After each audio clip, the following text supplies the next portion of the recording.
আপনারা দেখছেন লোক সমাচার নিউজ। আমি আপনাদের সঙ্গে রয়েছি শামীম রেজা। আমাদের যে প্রোগ্রামটি মূলত চলছে ভোট কি বাত জনতা কে সাথ, সেই প্রোগ্রামের অংশ হিসেবে আমরা আজকে এসে পৌঁছেছি গাজল বিধানসভা কেন্দ্রের যে দেওতলা অঞ্চল, সেই দেওতলা অঞ্চলের মেথরানি বুথ 60 নম্বর যে বুথ মেথরানি বুথ, সেই বুথে আমরা জনসাধারণের কাছে এলাকাবাসীর কাছে পৌঁছেছি।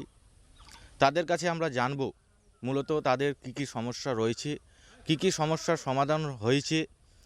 আগামী গত 5 বছরে যে বিজেপির বিধায়ক এখানে ছিলেন গাজল বিধানসভা কেন্দ্রে, তার কিভাবে কি সাহায্য পেয়েছেন এলাকার জনসাধারণেরা, তাদের কাছে আমরা শুনবো সরাসরি তারা কি বলতে চাইছেন এবং সামনে বিধানসভা কেন্দ্রে তারা কাকে নির্বাচিত করবেন ভোট দিয়ে। প্রথমে আমরা তাদেরকে জিজ্ঞেস করব যে আমাদের যে গাজল বিধানসভা কেন্দ্র, সেই কেন্দ্র থেকে আমাদের মূলত 3 জন প্রার্থী রয়েছে।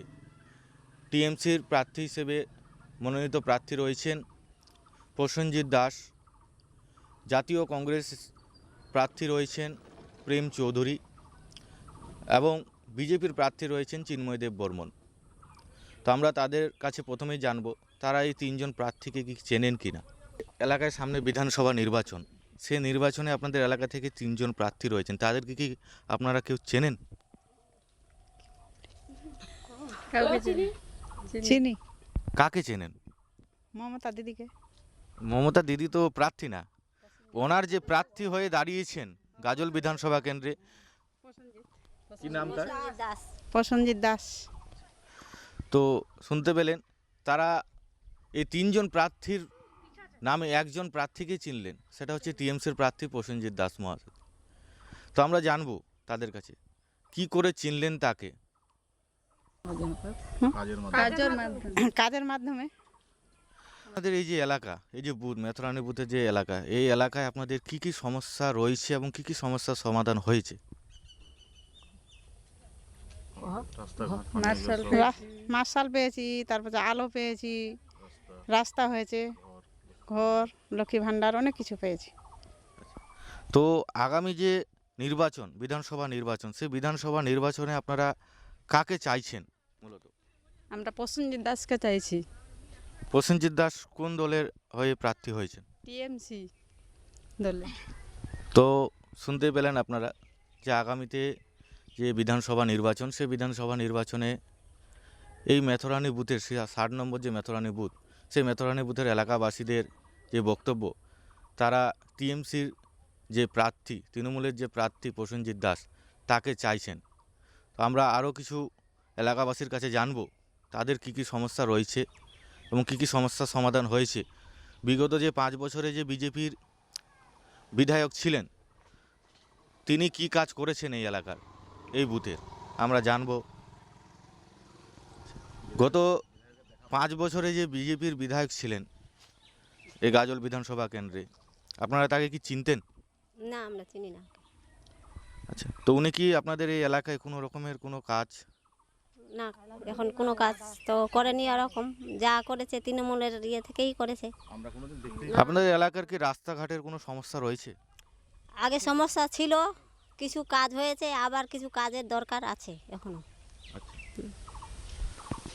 আপনাদের এলাকা যে পানীয় জল, সে পানীয় জল কি আপনারা ঠিকঠাকভাবে পাচ্ছেন? না, পেয়েছি, মার্শাল হয়েছে আমাদের এখানে। এলাকায় যে আলো বাতি লাইট, সে লাইট কি জ্বলছে আপনাদের এলাকায়? মার্শাল হয়েছে, লাইট হয়েছে, রাস্তা হচ্ছে, লক্ষ্মীর ভাণ্ডার পাচ্ছি, অনেক কিছু পাচ্ছি। দিদিকে আমরা জিতাবই, যেই করে হোক। আমরা ভোটটা দিদিকেই দিব, প্রসেনজিৎ দাসকে জিতাবো, যেই করে হোক, আমরা ওটাই মানছি। তাহলে আপনারা শুনতে পারলেন যে সামনেই বিধানসভা নির্বাচন, আপনারা সবাই অবগত রয়েছেন। সেই নির্বাচনে যে তৃণমূলের প্রার্থী প্রসেনজিৎ দাস রয়েছেন এই গাজল বিধানসভা কেন্দ্রে, এই আমরা আজকে ভোট কি বাত জনতাকে সাথ যে প্রোগ্রাম, সেই প্রোগ্রামে পৌঁছেছিলাম গাজল বিধানসভা কেন্দ্রের দেওতলা অঞ্চলের মেথরানি বুথে। সেই বুথের যে এলাকাবাসী রয়েছেন, সেই এলাকাবাসীদের বক্তব্য আমরা সরাসরি তুলে ধরলাম আপনাদের সামনে। বর্তমানে যে এই অঞ্চলে এই বুথের যে বুথ সভাপতি রয়েছেন তৃণমূলের, আমরা তার কাছেও জানবো তিনি কি বলছেন এই বুথ সম্পর্কে।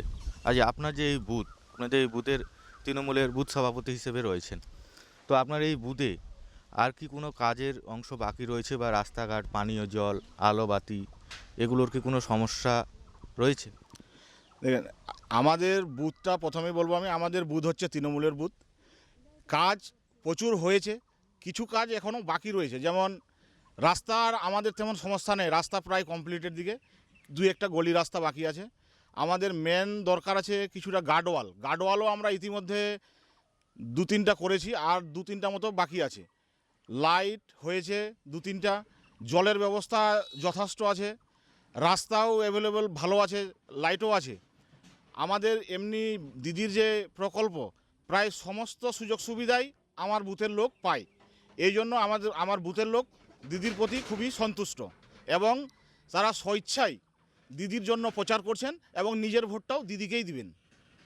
কি মনে হচ্ছে আগামীতে, এই যে আপনার যে বুথ, এই বুথের তো আপনি বুথ সভাপতি রয়েছেন, তো আপনার বুথ থেকে কি মনে হচ্ছে? আমাদের বুথ তো 100%, আমাদের বুথ টিএমসির বুথ, আমাদের বুথে 100%ই টিএমসি ভোট পাবে। জিতাবই যেই করে হোক। ঠিক আছে, ধন্যবাদ আপনাদের সকলকেই।